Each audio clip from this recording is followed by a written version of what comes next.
Welcome, everyone, to a USTA ITA NCAA chat. I'm Andy Katz. Pleased to be joined by Tim Katz, who is the general manager of the USTA National Campus and of Collegiate Tennis down in Orlando, and Tim Russell, the CEO of the ITA.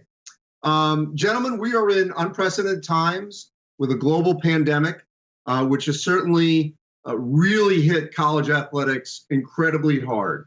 Right now, we don't know what's going to happen next season. We do know that the spring sports were canceled. The end of the NCAA tournament for men's and women's basketball did not happen, which is a huge money driver for college athletics. We are hoping that college football happens in the fall because a lot of that money obviously trickles down to college tennis as well. So there's a lot of unknowns, but what we do know is here in the late spring, a number of, as we call them, Olympic sports have been cut across the country. Not so much at the Power 5 level, but maybe that level below and below that. And a lot of programs in the tennis world have been cut, most recently Winthrop. So this is really hitting men's and women's tennis hard. And we want to discuss, why that is and how moving forward tennis programs can try to avoid this, stay solvent, survive this period of time, and be better off going forward. And so let me first start there. And I'll start, since we have two Tims here, I'll address both of you my last name. I'll start with you, Tim Russell, as to why you think the tennis programs are getting singled out. It feels maybe even more than others at this juncture of being cut. Thanks, Andy. Great to be with you and with Tim Katz. And I don't think there's any single answer. The first thing I'd like to say is before COVID-19, I think college tennis had never been stronger. Great parity throughout all 5 divisions of college tennis. And one of the things that the ITA has done several years ago is to create a health index.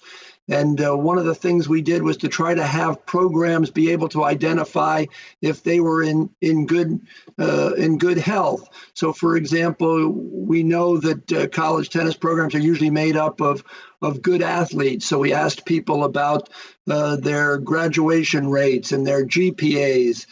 We also know that athletic directors are looking for success on the court. We also know that we want our programs to be engaged in the community. So one of the things I've done over the past 5 years of being the CEO is anytime a program was cut, I tried to speak as high up as I could at the academic administration, all the way up to a college president, a vice president, or an AD.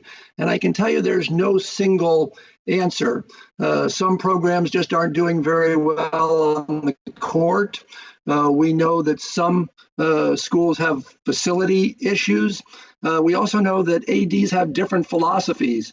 When I've asked ADs this exact question you asked, some have said, well, when we were looking at programs to cut, tennis had actually the fewest student athletes that would be impacted. So they decided to go that route.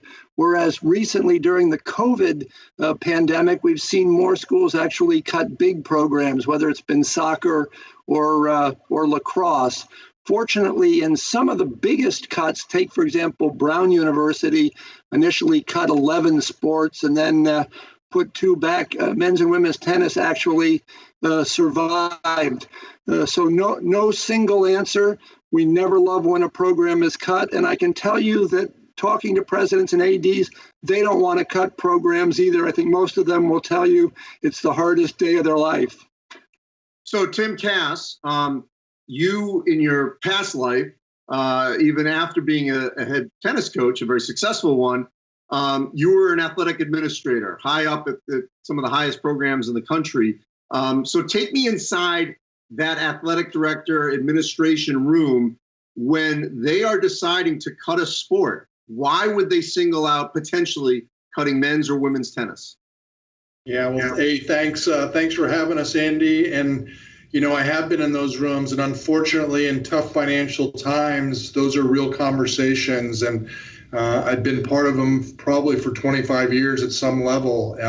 As a coach, I felt somewhat threatened when there were tough financial times. When I started my coaching career at the University of New Mexico, we went through that and ended up cutting 5 sports, and tennis was not one of them.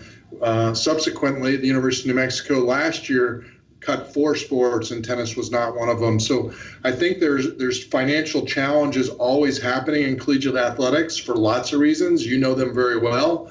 And unfortunately, the pandemic has really raised some of that awareness now with the financial stress, and tennis is back on the table. But candidly, all Olympic sports are on the table. And so I think it comes down, in my mind, to one word, and it's relevancy. How relevant is a particular sport on that campus and within that community? Take any sport, and I think if you look at relevancy and how you measure it, is what impact are you having on the student body?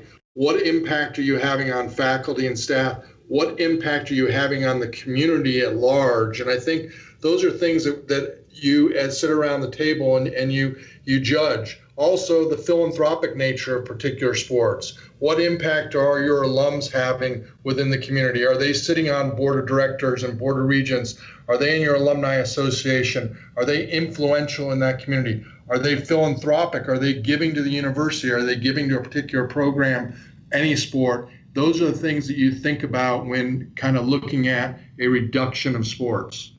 Well, first, I'm going to echo what Tim Russell said at the beginning here, because I saw it with my own eyes. I've been covering college athletics for over 30 years, dating myself there. But there's no question that what I saw a year ago in Orlando, you could put that championship, and now working for the NCAA, I can see these championships, and I would put that championship right up there with the sort of the other biggies that are not named men's and women's college basketball, and those being volleyball, softball, and baseball. It had a home in Orlando. It was a tennis event with just vendors and a ton of courts, as you both know, for the individual, the teams, to have other USTA event going on at the same time so you could have fans coming in.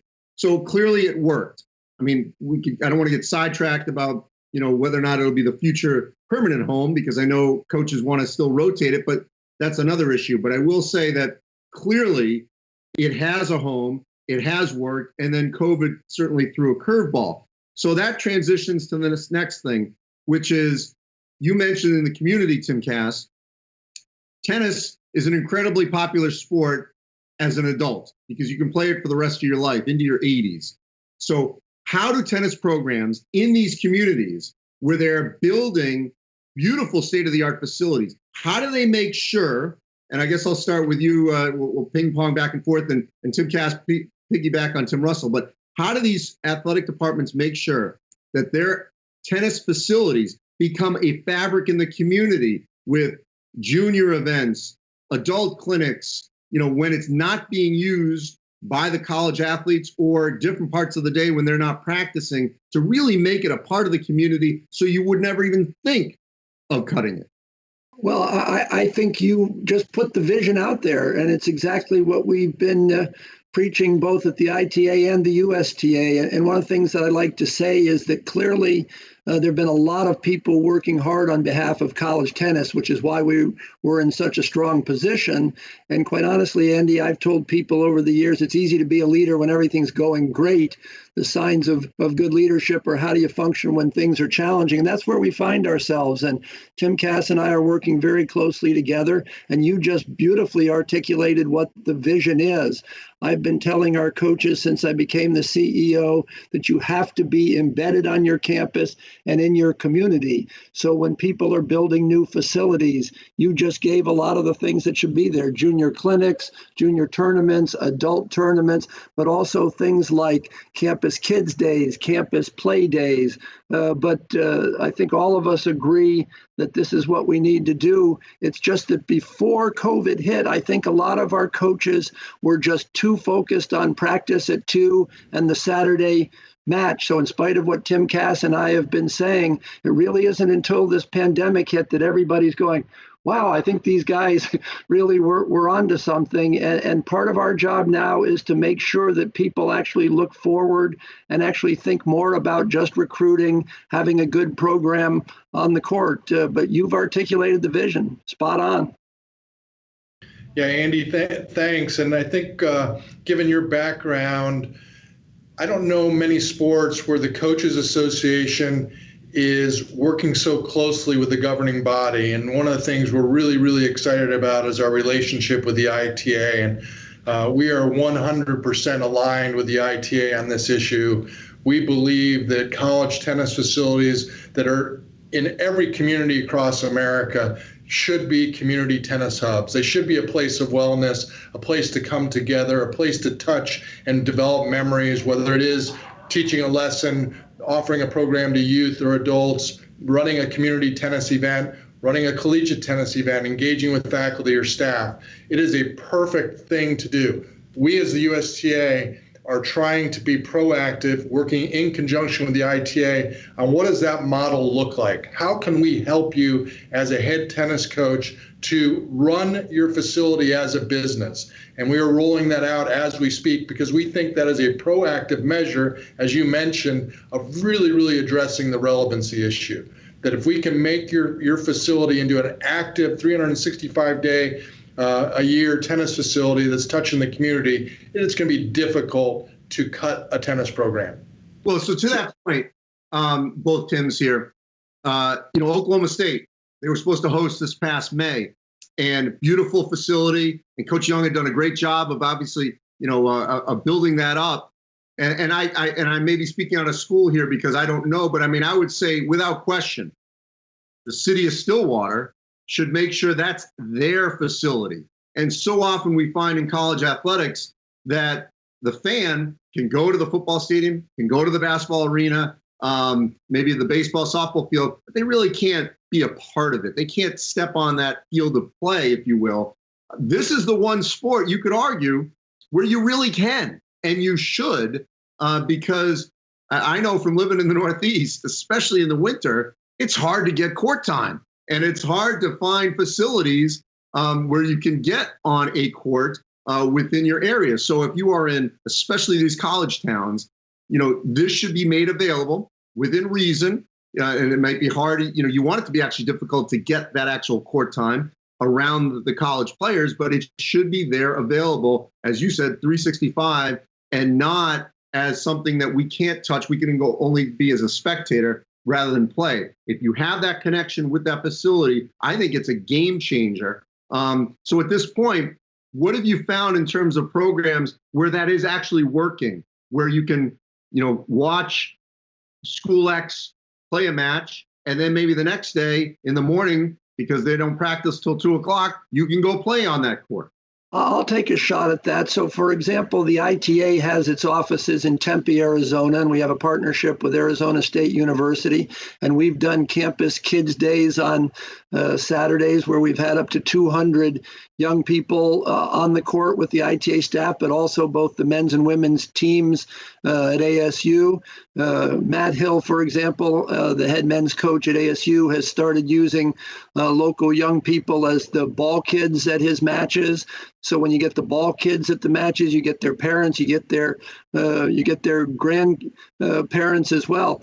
The reality is we are onto something, and I'd just like to go back just briefly, Andy, because Tim Katz was talking about the USTA rolling out this idea of facilities, and I just think we better intersect the fact that money does come into the equation as well. And Tim Katz has put together a terrific model that actually shows how you might bring up to $500,000 a year onto your campus. And while Power 5 schools might have $1 million budgets, we have many, many programs at a much smaller budget level. Just to be clear, the ITA actually has 1,700 programs. And while we think a lot about the top of D1, we're talking about D1, 2, and 3 at the NCAA level, NAIA, and junior college. So when you think about what a $500,000 facility could do, it's also going to make it really tough to cut a program. And then while I'm thinking of it, just one other partnership endeavor that the USTA and the ITA undertook.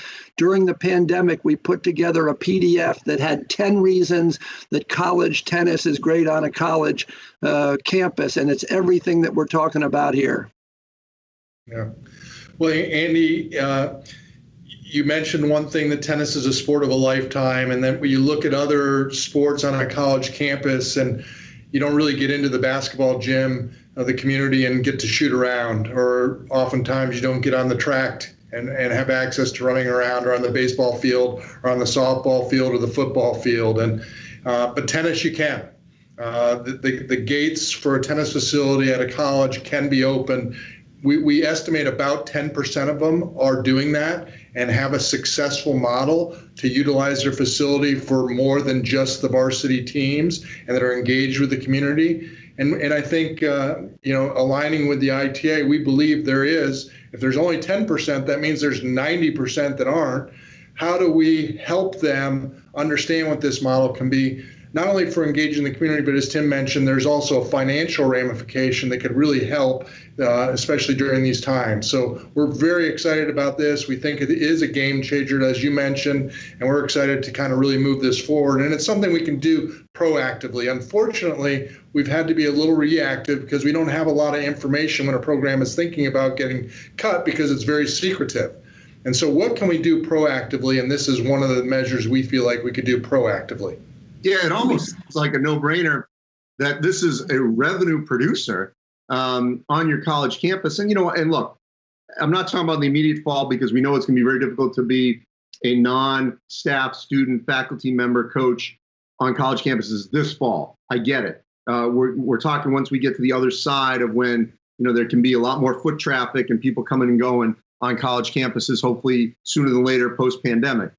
But yeah, it seems almost like, well, why wouldn't you want to make money at your facility and get out of this, as Tim Russell was saying, sort of just this narrow lane focus of just my team, not thinking of the greater community and involving yourself. And a lot of these college coaches actually used to probably work at clubs and facilities that they were used to dealing with the public rather than their team. I want to transition, though, into one of the things that I've heard from ADs, that when they look at programs and, that if you're going to maybe decide to cut, and that is, and this is a dicey subject here, but that's the foreign influence. On one side, you want the best players that you can get in the world, obviously, that we know that to be true. And so college tennis programs want to be elite. They want to have the best players. And it's clear that a lot of tennis players academically, especially internationally, do very well. So they'll help your GPA and all that. They'll help in the College Cup. Question is, and this happens in basketball at the professional level, like in Europe, where you're limited, to, I think it's 2 Americans on certain teams in Europe, because they want to make sure that in those countries they see their local talent and they can grow that local talent. What are the chances, and this could be a total outlier issue, what are the chances that we could see that in college tennis? Maybe there is a cap on international to at least attempt to bring more American juniors in, to feel like they have a chance to have more scholarships. While yes, the competition could dip initially, but maybe that ends up fostering more growth. And I know I'm loading a lot in here, but the other thing and the other additive here is tennis does need to be a little bit more diverse, but that has to happen before they get to college. I mean, certainly in the post, what has happened with systemic racism and George Floyd's murder and the rallies we've seen across the country, it's a program that needs to be more diverse. And I know that has to happen at a lower level before it can come to college. But I think these two issues are a little bit related in terms of a little bit more American influence and hoping to be a little bit more diverse. Tim Russell, Tim Katz, if you can both attack this issue. Sure, I'll take a shot at that. First of all, tennis is a great global sport. In addition to soccer and basketball, I think it's the third most popular sport on the planet. And I would submit that the global nature of our sport is a strength for college tennis. So the question that you're asking really is pertinent to Division I and Division II. We need to remember that Division III, there's only 3% of the Division III players are international. So a couple of thoughts here, and you gave a great intro. One is that colleges get to decide that they do want to be excellent. So, for example, in my early life, I was an orchestra conductor, and the Juilliard School of Music gets to decide it's going to be the best in the world, not just the best in New York or the best in America. You also referenced the Directors' Cup. So it used to be that tennis wasn't a sport that people paid much attention to. At the D1 level, we now have $1 million programs where coaches are getting paid in the good six figures. So actually winning is really important.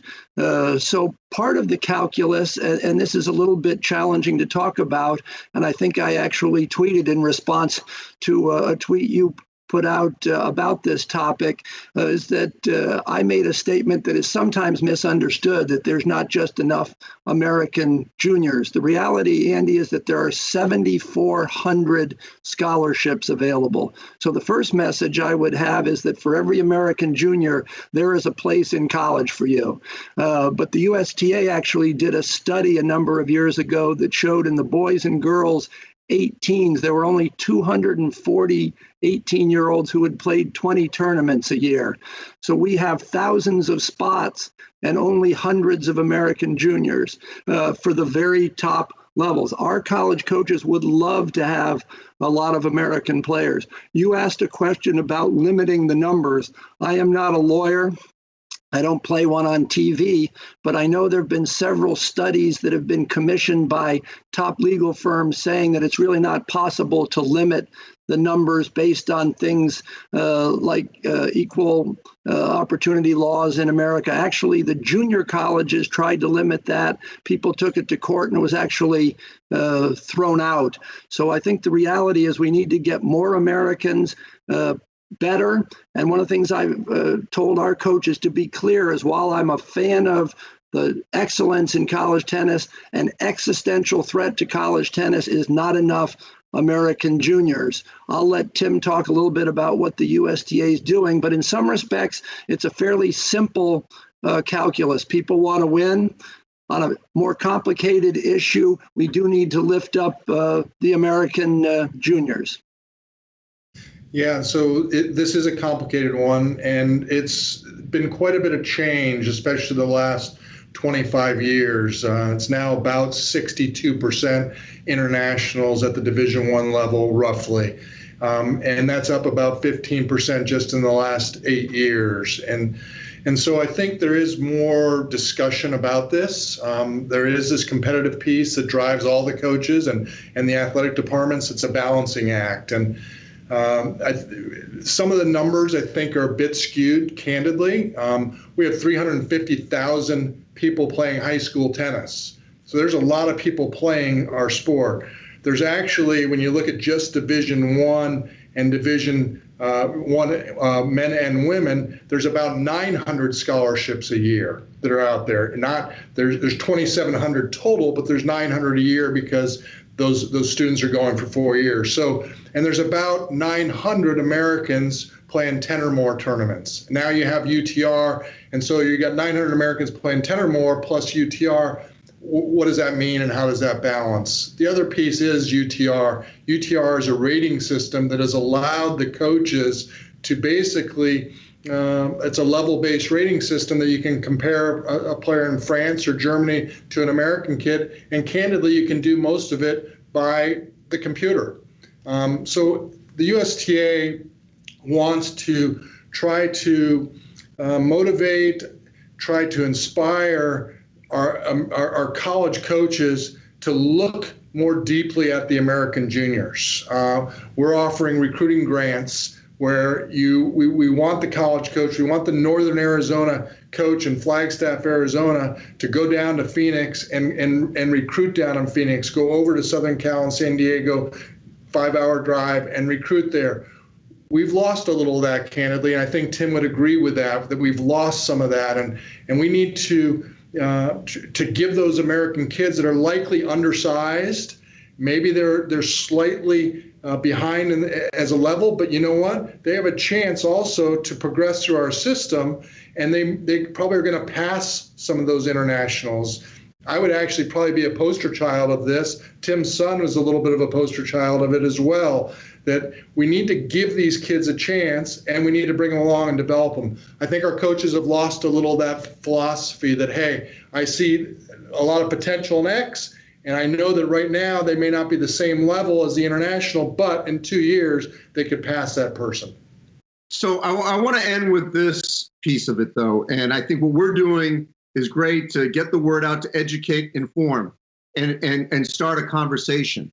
I would put an onus also on the professionals both the men and women who have played college tennis, because when I've interviewed them, they have loved their experience. When they go to tournaments, regardless around the globe, when Daniel Collins is playing and there's Virginia fans, when Stevie Johnson is playing, there's USC fans. And they have all told me that they have a home in the United States where they, because they have to pay for everything, but you can go. I mean, Stevie Johnson at any point can go over and hit at USC and have a good hit, and he's got a place. This happens at Virginia, all these different schools where they've got professionals on the WTA and the ATP tour, and it can be a huge positive. But I think we need more of that. I mean, a lot of people, now maybe they don't know in this generation, don't know that McEnroe played at Stanford or that Todd Martin played at Northwestern. That all these pros, if we can get them to, be even more, whether it's PSAs or what have you, to show the emphasis on college tennis, how it can benefit them, certainly, in terms of being that team aspect, which they never get on the pro tour, that they had in the college setting. I think that'll be a big plus. And I just want to wrap that up start with you, Tim Russell, and you, Tim Katz, about that connection with the pro tennis player and the college tennis player, that it's not bad if you went to college, that you still can be, a pretty darn good pro. So you're spot on once again. You've been spot on all morning here, Andy. I can tell you that the ITA actually partnered with the ATP and the WTA when the spring season had ceased competition, and we actually celebrated that exact connection. So whether it was Stevie or Danielle or Patrick McEnroe or the like, we've tried to have that connection. But you're also talking about the pathway and what Tim Katz was talking about with high school. You can go from high school to playing tennis on campus, to playing varsity, to playing pros, to playing in the 90s and over. One of the things about tennis is it is a sport of a lifetime. But I know that the USTA and the ITA are, in fact, partnering with the ATP and the WTA to celebrate everything that's good about college tennis. Yeah, I don't know that I can add much more than Tim did on that subject. I'd be repeating myself, but I think there are those synergies, and certainly they can be incredible advocates for the sport as a whole. And, I think the youngsters look up to those players. The other thing that's changed, that the longevity, college has become a real pathway to a long career in the pros. You look at some of these folks and they don't necessarily hit their stride until they're now 27, 28, 29, 30, 31. Isner would be a great example of that, who was a good junior, wasn't a great junior, developed in college, and it took him a while to develop in the pros and has been a mainstay in the top 10. So the collegiate system is a great pathway as well for longevity. Hey, Tim.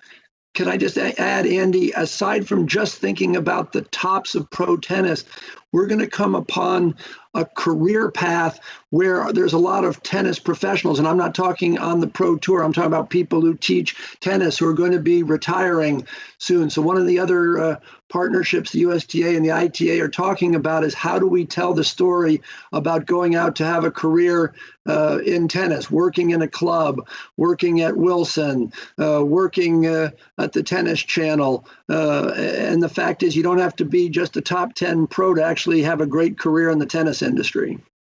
And one player I just definitely want to highlight, because we talked about the international players. I don't want you to think that I don't want them to be a part of college tennis, but Kevin Anderson's a great example, from South Africa, played at Illinois. And so certainly there can be plenty of international players who play in college tennis and end up being pros on both the men's and the women's side.